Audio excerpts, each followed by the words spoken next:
Hello, good morning বন্ধুরা। এই যে দেখো আমি আরেকটি ব্লগ নিয়ে চলে এসেছি। শুভ জন্মাষ্টমীর শুভেচ্ছা জানাচ্ছি সবাইকে। আর বন্ধুরা, এটা আমার বাড়ির কালী মন্দির। এই দেখো আমাদের বাড়ির সবাই মিলে একসঙ্গে পুজো দিচ্ছি। তো বন্ধুরা, তোমাদেরকে একটাই কথা বলছি, আমি অনেক দিন পর আবার আমি এলাম ভিডিও নিয়ে। কেন কি এতদিন আমি কোনো ব্লগ দিতে পারিনি, সে মানে আমার শাশুড়ি খুবই অসুস্থ ছিলেন। তো সে কারণেই আমি কোনো রকমই ব্লগ তোমাদেরকে দিতে পারিনি। তো এই যে বন্ধুরা দেখো, এদিকে সবাই বাড়ির সবাই বসে আছে। আর আমার ছোট ছেলে এইদিকে কি করেছে, পুজোর প্রসাদ নিয়ে দেখো দেখো পুরোটা নিয়ে বসে পড়েছে ও খেতে। তো বন্ধুরা, তোমাদেরকে একটাই বলছি যে তোমরা সবাই কেমন আছো, আশা করছি সবাই ভালো আছো। আর তোমাদের আশীর্বাদে আমি অনেক অনেক ভালো আছি। হ্যাঁ, কিন্তু আমি এতদিন ব্লগ একটা কারণেই দিতে পারিনি, আমার শাশুড়ি প্যারালাইসিসের পেশেন্ট, ঠিক আছে। উনি হঠাৎ করে অসুস্থ হয়ে গিয়েছিল। তো সে কারণেই না আমি তোমাদের কাছে কোনো রকমই ব্লগ শেয়ার করতে পারিনি। তো মানে গতকালকে তো জন্মাষ্টমী গেছে।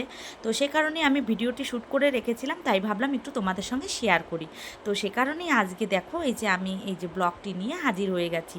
তো বন্ধুরা দেখো, আমার ব্লগ তোমাদের কেমন লাগে আমি জানি না। দেখো, সংসারে সমস্ত কিছু কাজ সেরে দেরে এই যে দেখো রান্না বাড়া করে ওইদিকে পুজোর উপোস, ঠিক আছে। তো সব দিকে একাই করতে হয়। তোমরা তো ভালো করেই জানো আমার হাতে করার কেউ নেই, আমাকে একাই সবটা সামাল দিতে হয়। হ্যাঁ, আর জয়েন্ট ফ্যামিলি যেহেতু আমাদের বাড়িতে বাড়িতে আমাদের অনেক লোকজন, ঠিক আছে। মানে আমার 4 ভাসুর, আমরা একই বাড়িতে থাকি আর কি। তো এই যে এইদিকে দেখো জামা কাপড়গুলো ধুয়ে দিয়েছিলাম, সেগুলো রান্না বাড়া সেরে আবার এই জামা কাপড়গুলো মেলাতে এলাম। কেন কি আমার মেশিন আছে, এমনি জামা কাপড় ধোয়ার অসুবিধে হয় না। তো সে কারণেই আমি তাড়াতাড়ি করে আবার জামা কাপড়গুলো উল্টিয়ে দিচ্ছি। তো দেখো না, মানে এত রৌদ্র দিয়েছে না যে কি বলবো জানো। মানে এত রৌদ্র যে বলার বাইরে। আমার তো এত রৌদ্র দেখলে না আমার একদম প্রচণ্ড মাথা ঘোরে জানো। কেন কি আমি রৌদ্র সহ্য করতে পারি না, আমার মাথা ব্যথা হয় এই রৌদ্রে মানে কাজ করলে পারে। আর কি করব বলো, সংসারের কাজ সবই তো করতে হবে। আর মানে করার কিছু নেই, ছোটো বাড়িতে বাচ্চা থাকলে যা হয়।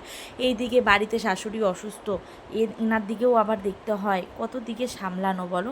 তারপরে আবার পুজো আচ্ছা এগুলো তো লেগেই থাকে, তাই না। তো দেখো বন্ধুরা, আমি তোমাদেরকে প্রথমে একটাই কথা বলছি, যারা আমার চ্যানেলে নতুন তারা আমার চ্যানেলটিকে প্লিজ সাবস্ক্রাইব করে দিও। আমার ভিডিওটি যদি ভালো লেগে থাকে তো লাইক কমেন্ট করো। কেন কি কমেন্ট করলে আমি বুঝতে পারবো যে তো আমার ভিডিওটি তোমাদের ভালো লাগে।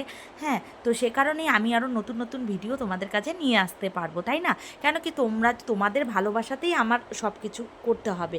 কেন তোমরা ভালোবাসা দিলেই আমি সেটা করার জন্য আগ্রহী হব, তাই কি না বলো। তো সে কারণেই বলছি বন্ধুরা, তোমরা যারা আর কি নতুন আমার ব্লগটি দেখছো তারা প্লিজ আমার চ্যানেলটিকে সাবস্ক্রাইব করে দিও। আর ভিডিওটি কেমন লাগে সেটা একটু কমেন্ট করে জানিও, ঠিক আছে। তো দেখো, এতদিন তো তোমরা দেখতেই পেয়েছিলে বাপের বাড়িতে ছিলাম। তো হঠাৎ করে শাশুড়ির অসুস্থতার কারণে আমাকে চটজলদি বাড়িতে আসতে হলো। আমি তোমাদের জানাতেও পারিনি, আর সেগুলোও শেয়ার করতে পারিনি। মানে এত পরিস্থিতিটা খারাপ ছিল, মানে শাশুড়ির এমন অবস্থা হয়েছিল যে যায় যায় অবস্থা, ঠিক আছে। তো সেজন্যই আর কি তোমাদের কাছে আমি মানে দেখাতে পারিনি। বাপের বাড়ি থেকে মানে ফটাফট আমি বাপের বাড়ি থেকে চলে আসছি। কি করব বলো এইদিকে। আর বাপের বাড়িতে যে কয়দিন ছিলাম সেগুলোর ভিডিও তোমরা দেখছো।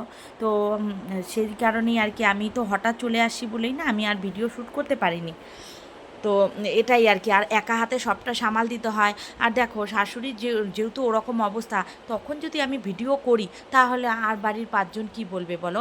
কেন কি সবারই তো মানসিকতা একরকম না, তাই না বলো। তো সে কারণেই আমি তোমাদের সঙ্গে শেয়ার করতে পারিনি সেগুলো। হ্যাঁ, তো বন্ধুরা, তোমরা যদি আমাকে ভালোবেসে থাকো তো নিশ্চয়ই আর কি তোমরা মনে কিছু করো না, ঠিক আছে। তো দেখো না, এই যে জামা কাপড় টাপড় দিয়ে আবার কৃষ্ণের জন্মাষ্টমী তোমরা তো ভালো করেই জানো। এই যে দেখো আমি লেহেঙ্গা টেহেঙ্গা পরে একদম ফুলফিল রেডি, দেখছো। এবার আমাকে একটু শুটিং মানে কী বলবো আর কি, ইনস্টাগ্রামের ভিডিও বানাতে হবে। তো সে কারণেই লেহেঙ্গা টেহেঙ্গা পরে আমি পুরো রেডি। তো বন্ধুরা, তোমরা সবাই পাশে থেকো, এভাবেই আমাকে ভালোবাসা দিও, ঠিক আছে। তো সবাই ভালো থেকো, সুস্থ থেকো। আমার ব্লগটি এখানে শেষ করছি। কেমন লাগে প্লিজ একটু কমেন্ট করে জানিও। টাটা, বাই বাই, আবার দেখা হবে নেক্সট কোনো ব্লগে, ঠিক আছে। তো ততক্ষণের জন্য তোমরা সবাই ভালো থেকো, সুস্থ থেকো। বড়রা আমার ভালো প্রণাম নিও, ছোটরা আমার ভালোবাসা নিও। তো সেটাই। আর এত রৌদ্র পড়েছে না, তো দেখো না মানে বাড়ির পাশ দিয়ে ট্রেন যাচ্ছিল, আমি ভয়েস ওভার এই কারণেই দিয়েছি। তো ঠিক আছে বন্ধুরা।